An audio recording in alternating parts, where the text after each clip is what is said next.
नाज़रीन अस्सलाम वालेकुम। हमारे सुधा शाइन टीवी न्यूज़ खबर नालूं ॾेरकी में कुछ ॾींहं पहिरियों ॾेरकी दाद लिगारी रोड जी शाइन टीवी न्यूज़ ते ख़बर नशर थियण खां पोइ ख़बर ते नोटिस वरितो हुयो। अहम ख़बर खां आगाह कंदा हलूं। कुछ ॾींहं पहिरियों ॾेरकी दाद लिगारी रोड जी ख़बर नशर थियण खां पोइ नोटिस वरितो हुयो जेको दाद लिगारी रोड जंहिंमें किनो पाणी गडरनि जो पाणी मथो बीठल हुयो। ईंदड़ वींदड़ माण्हू हज़ारे परेशान हुआ। टेलीफोन लाइन ते आहे ॾेरकी रिपोर्टर कुर्बान अली। जी कुर्बान अली, कहिड़ा तफ़सील आहिनि?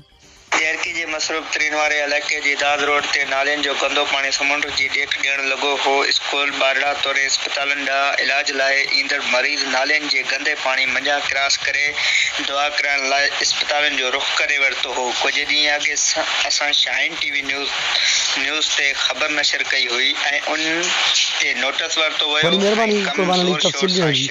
जी नाज़रीन, अहिड़ियूं ख़बरूं ॿुधणु चाहियो था असांजो चैनल सब्सक्राइब करणु न विसारींदा।